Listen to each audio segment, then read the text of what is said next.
Some of athletes who represent Ukraine, they have a possibility, for example, to be in the camp outside the country, because it's impossible. It's impossible really to be ready for competitions and stay strong if you are inside the country and you hear this, you saw this. So, how people adapt with that, and even athletes.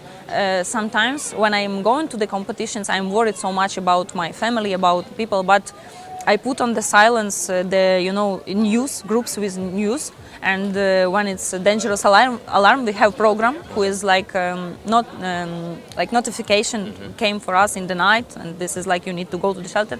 I put silence because I cannot, because no one, this is controlling you. You cannot control this because it's like going directly to your heart, So really, to be honest, we adapt with that. For 2-3 days I put in on silence, or I delete the group with news, because you cannot focus even. They came from more than 200 nations, 10,700 athletes in search of Olympic gold. They came to the City of Lights, which had twice sponsored the Olympics, Paris 1900, Paris 1924. But in this consequential year of 2024, America would come out on top in the medal count, with China a close second. But one nation captured the attention of the world for their ability to persevere and to emerge victorious in the midst of simply inexplicable circumstances, the nation of Ukraine. The Olympics, born out of a dream that nations would coexist in harmony and unity and peace. And yet in this year of 2024, one nation presented itself here, having emerged from 2 years of a full-scale invasion, 10 years of Russian aggression, where their gymnasiums had been destroyed, their athletes had been murdered, their lives had been disrupted, and every single athlete from the nation of Ukraine gathered here today could tell you stories of people that are no longer with them, their friends, their family members, their colleagues, because of Russian aggression. But in the midst of all of this, Ukraine came forward and did what people did not believe was possible. They not only medaled, they not only scored, they not only ended up in the top 10% of performing national athletes around the world, but they did so with a gusto and a zest and enthusiasm which became the envy of the world.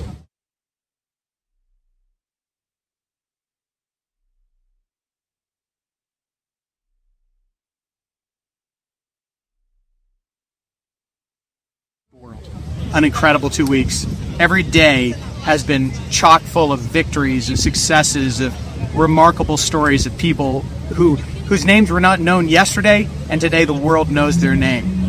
And there's no nation that has emerged at the Olympics with such special and remarkable circumstances as the nation of Ukraine.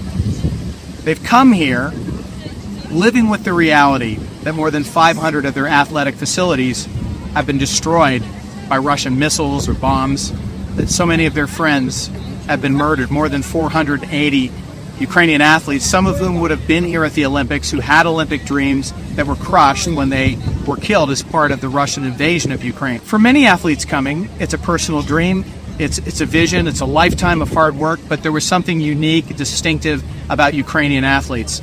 Their participation here meant more than just individual achievement. It meant more than just national athletic achievement. It meant an opportunity to speak to the world and to represent a nation which is being denied its very cultural identity, its very territorial boundaries by Vladimir Putin and the regime in Moscow. For these athletes, they arrived realizing that every single win was a message. Every single win was a platform opportunity, and they took advantage of it. Це відчуття, коли ти перелітаєш через планку, коли ти своїм тілом відштовхуєшся і ось відчуваєш цю гравітацію, це дуже круто. Я хочу відчувати її далі, щоб летіти ще вище до небес. Дякую. To understand the magnitude of just what Ukraine accomplished in Paris 2024, it's helpful to have a little bit of historical perspective. Ukraine entered the Olympics as an independent nation in 1994 and won gold medal with the stunning performance of Oksana Bayul.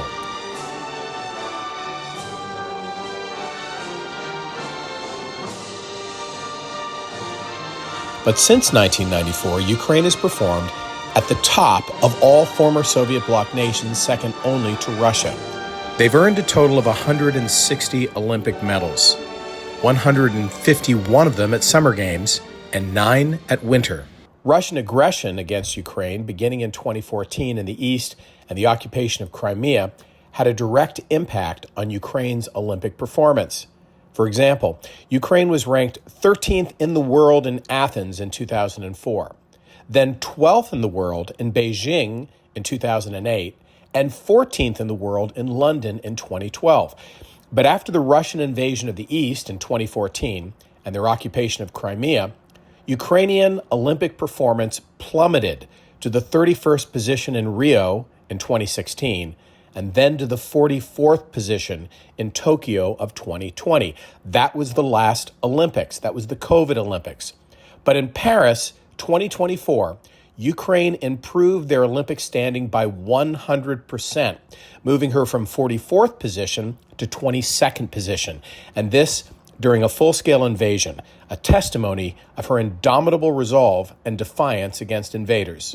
A total of 16 Ukrainians medaled in 12 specific Olympic events, yielding 3 gold medals, 5 silvers, and 4 bronzes. It was outspoken defender of Ukraine, Olga Karlin, who first set an explosive beginning to the Olympics with her bronze medal in women's saber, announcing to the world that this bronze is the equivalent of a gold, until she did win the gold as a member of the women's saber team in a stunning victory in a sport in which Ukraine shows itself once again dominant. The hammer throw at the Olympics dates back to 1900, and Mikhailo Kokin showed that Ukraine has its place in this specialty event, taking the bronze in athletics for men's hammer throw. It was a big Olympics for Irina Gerashenko, who has long awaited her position on the platform, and this time in the women's high jump earned bronze for the nation of Ukraine. The eyes of the world were on Yaroslava Mahuchek, the 22-year-old from Dnipro, Ukraine, and world record holder in women's high jump, the girl with the golden smile, who won gold at the Paris 2024 Olympics and announced her next mission would be to break her own world record. Zuri Kulish was the first to win silver for the nation of Ukraine. He did so in the men's rifle shooting from 3 positions at a distance of 50 meters. Kulish is a member of the Ukrainian Armed Services and dedicated his medal to his family and to his country. Ilya Kovtun has been training since the age of 3 in gymnastics, and this year took home the silver medal in artistic gymnastics on men's parallel bars. A fascinating member of the Ukrainian Olympic team, Zhan Beleniuk, is the first black member of the Ukrainian parliament, elected in 2019, and 3-time Olympic Greco-Roman medal winner. He won the Olympic medal in gold in the 2020 Summer Olympics, the silver in Rio in 2016, and at the Paris 2024, he took home bronze. Canoe is a power sport for the nation of Ukraine, and Anastasia Rybachuk and Ludmila Luzan did not disappoint, bringing home silver medals in canoe sprint, women's canoe double 500 meters. Well, in Tokyo 2020, Alexander Kizniak was just a minute away from winning an Olympic gold when he was rocked by one power punch and ended up with silver. But this year, the hard-fought boxer came to a stunning gold medal victory, winning the heart of the crowd and the people of the world. Ukraine celebrated with Irina Kolyadenko, a 2-time Olympic medalist who this year won silver medal in the women's freestyle 62-kilogram event. And finally, another silver medal for Ukraine as Parviz Nazarbayev, an Azerbaijani-Ukrainian Greco-Roman wrestler, took home silver for Ukraine. There's not a single athlete from the nation of Ukraine that doesn't have their own personal war story. And every one of them showed special courage, unique courage to be able to perform in the midst of impossible circumstances that brought them here. But not every amazing Olympic story resulted in a medal, and yet some of them are really worth taking a look at. Let's take a moment and look at some of the contenders who did great things even though they didn't medal. Having won bronze at the Tokyo Olympics, the Ukrainian synchronized swim team of Marina and Vladislava Alexieva, twins, came to Paris with gold on their minds. And although they did not achieve a medal this year, they were able to let the world know about the reality of being an Olympian in war-torn Ukraine. They hail from Kharkiv, where their facilities for training has been bombed and damaged by Russian missiles, where on a daily basis their lives are threatened and their training process is interrupted. And they came to Paris to let the world know that they would not be daunted by Russian aggression, even though it affects directly their Olympic training. Tasia Onofrichuk delivered what proved to be an absolutely thrilling performance, not capturing a medal, but winning the hearts of millions. The best word I can use to describe the presence of Russians and Belarusians here at the Paris 2024 Olympics is low profile. You don't see very many of them. They were not present in many of the Olympic activities and events. Of course, they won 5 medals, 1 gold, 3 silvers, 1 bronze. But I think it's best represented by a building located just a few hundred meters from the Eiffel Tower, a building that the French government had enough concerns about that they set up anti-listening device activities there. This, of course, is the Muscovite Cathedral of the Russian Orthodox Church, which was commissioned by Vladimir Putin and in 2016 was established. Putin was supposed to be here. He didn't show up because of tension with the West and the war in Syria, but he sent his personal ghostwriter here to stand in his presence. And since this time, it's largely been recognized as a propaganda center for Moscow, here at the base of the Eiffel Tower in the middle of the Olympics.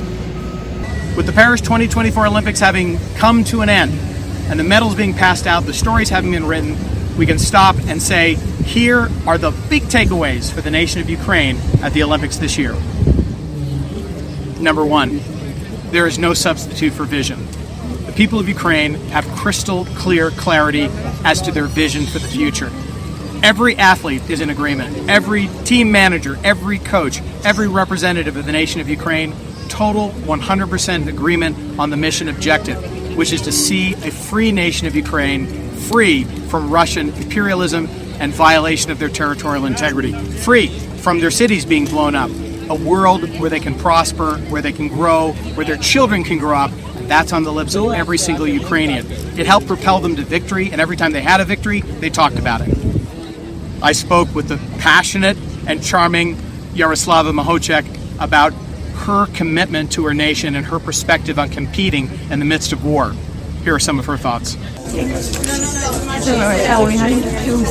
I'm really satisfied with this medal, really, and of course I dedicate this medal to the Ukrainian people, to our defenders, because thanks to them I have the ability to jump, and I have the ability to talk with you and talk about actions of Ukraine. It's really important for me, and now I realize that I'm the Olympic champion from Ukraine and my dream comes true.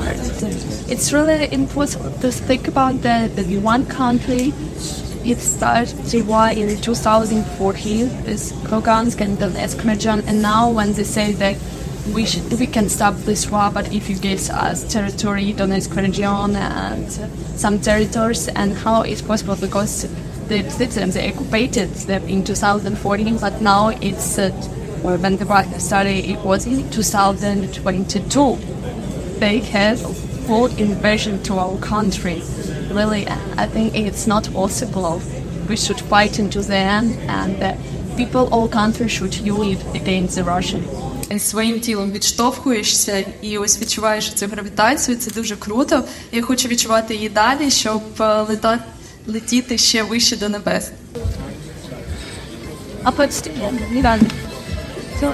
Будь ласка, не заходьте на сцену. Чоловічого білки, та вот не писать.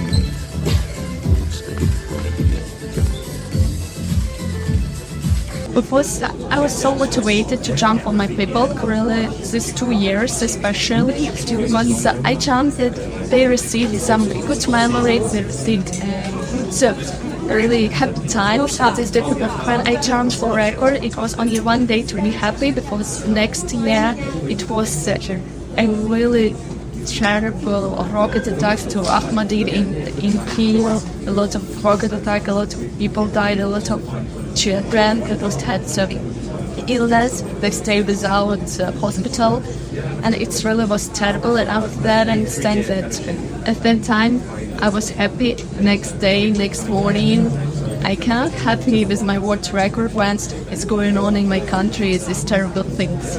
We're all in queue right now to talk with Yaroslava. She's been very, very gracious. We've been talking to her for 1 hour. And this girl is a patriot. I mean, she says, oh, we'll never quit. We're not going to do some peace plan that gives up Ukraine. She tries to explain what it's like to be preparing for athletics while her house is shaking from bombs.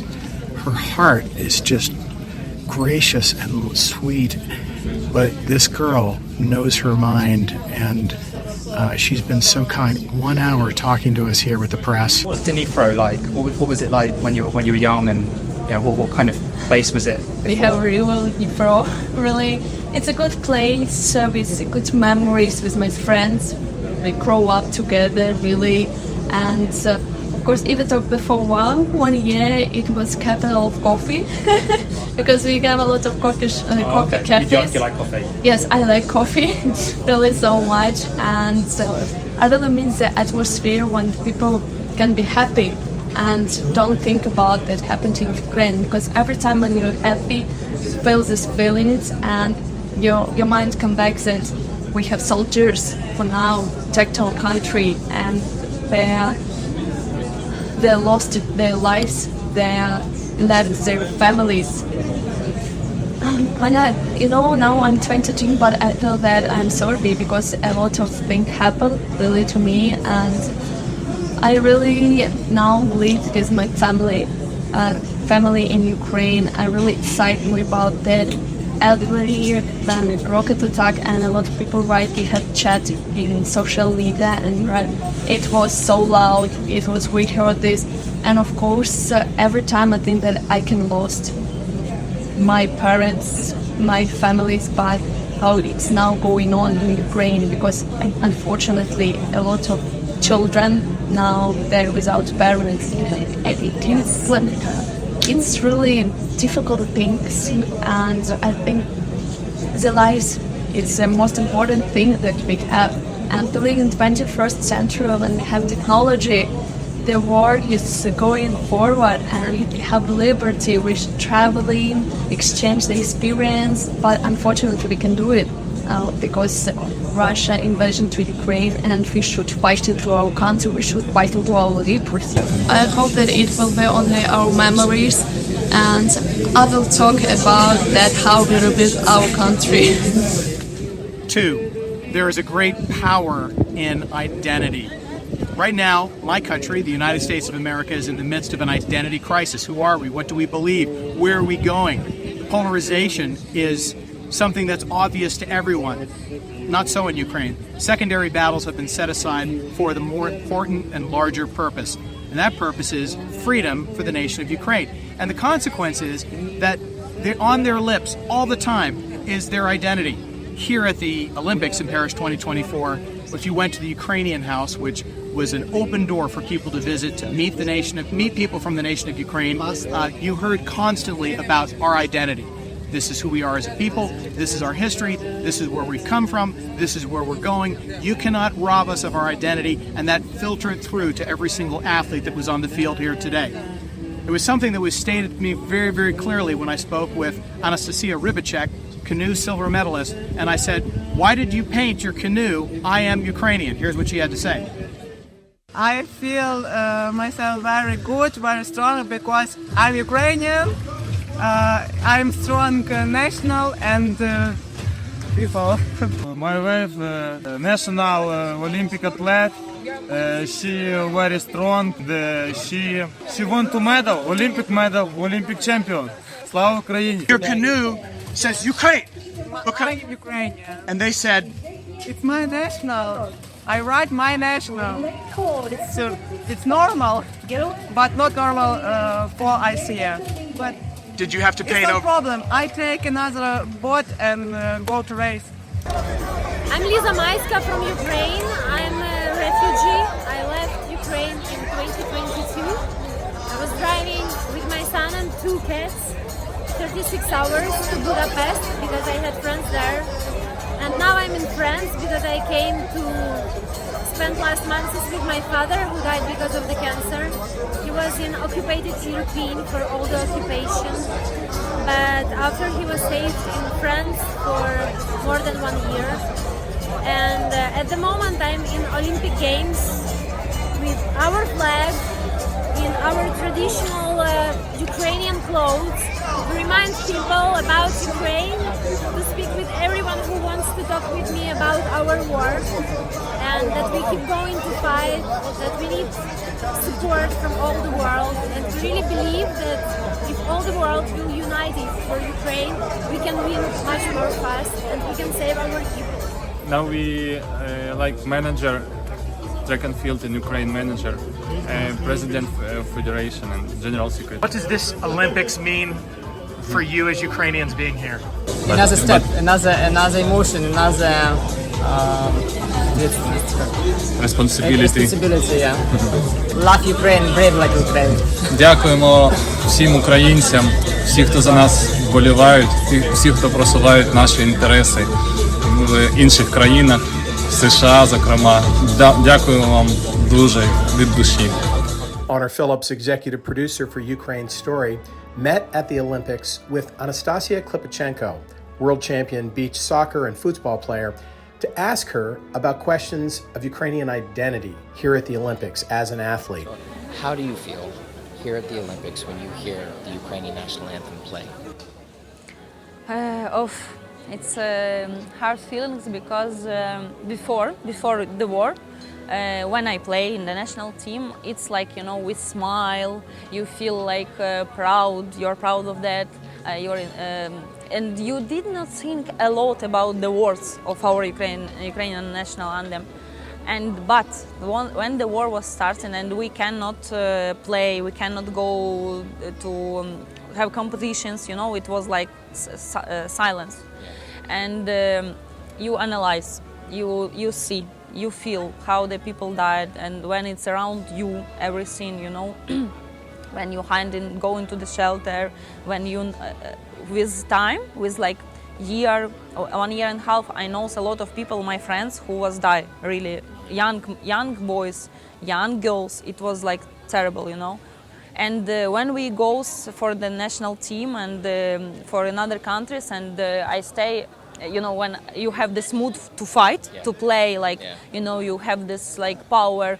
And when I hear the national anthem, like my hand on my heart, you know, I want to cry so much. And I feel like, you know, I have these pictures in front of me when children died, you know, when this like houses was broken of some people and they don't have anymore their houses. I want to cry so much. And of course you cannot hold it, you know, you cannot hide it. Of course everyone understands that. And after that I was starting to play, you know, and I feel weak. I feel really weak. This is what about me? Because it's influence on you, you know, you cannot.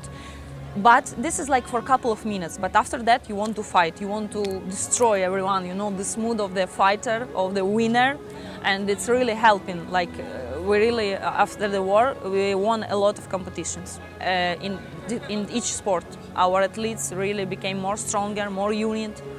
And now in Olympic Games, when we came to we was in the football match, Ukraine-Argentina.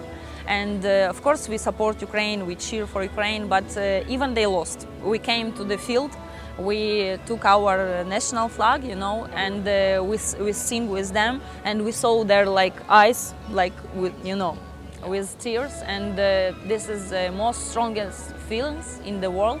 And we know we are unit, and we know we will stay to the end. And yeah, this is really strong. I don't know, it's like. That's beautifully and perfectly said. Yeah, from my heart, really, how I feel it.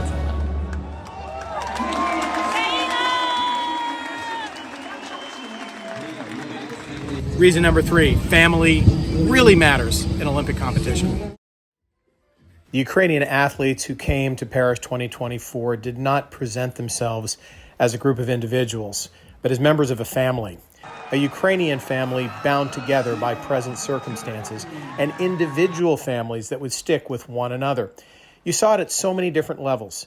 You saw it in the father and son relationship of Alexandra Kizniak Sr. and Jr., father the coach, son the gold medalist. They came together, they worked together, they won together, they were a family. There were examples of fathers who surprised their Olympian children by showing up at the Olympics, having returned from the front lines of battle, to tears and celebration as the families were united on an epic stage before the world. One moment facing Russian aggressors, the next moment standing on an Olympic platform.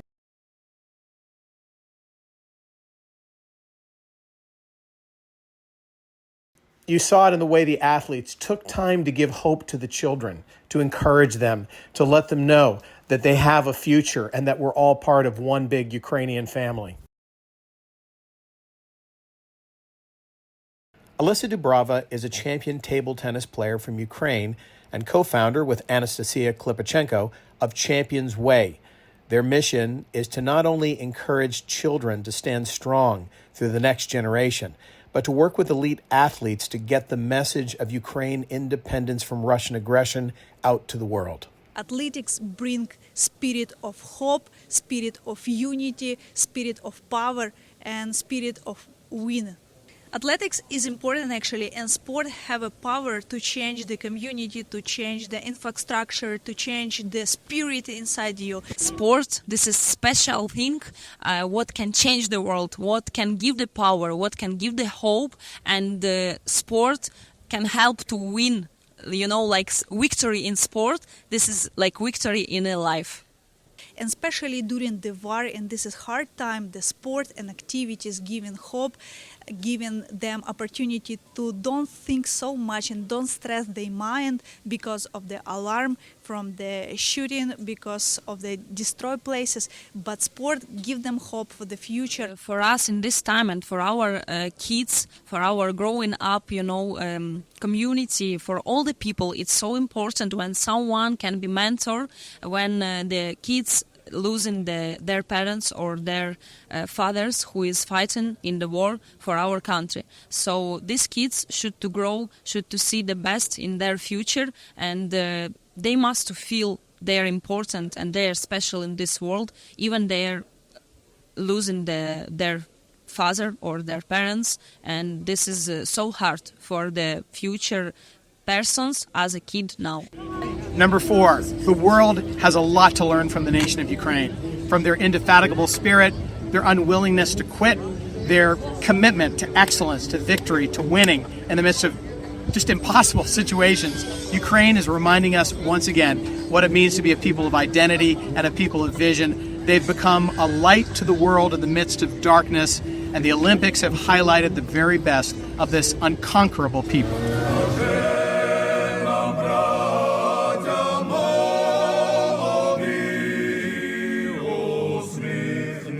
By the way, if you're watching this broadcast, let me ask you to share Jonathan Fink and Silicon Curtain's YouTube channel with every friend you know. Jonathan has been in the trenches now for a long time. We need to get these messages out there. People need to understand the facts. They need to hear what is really going on. And Silicon Curtain is a wonderful way to do that. Share this YouTube channel. Jonathan Fink is a hero. He's doing a great job. I love him. And Vive la France, a friend from over there. Great spirit here. Share the YouTube channel.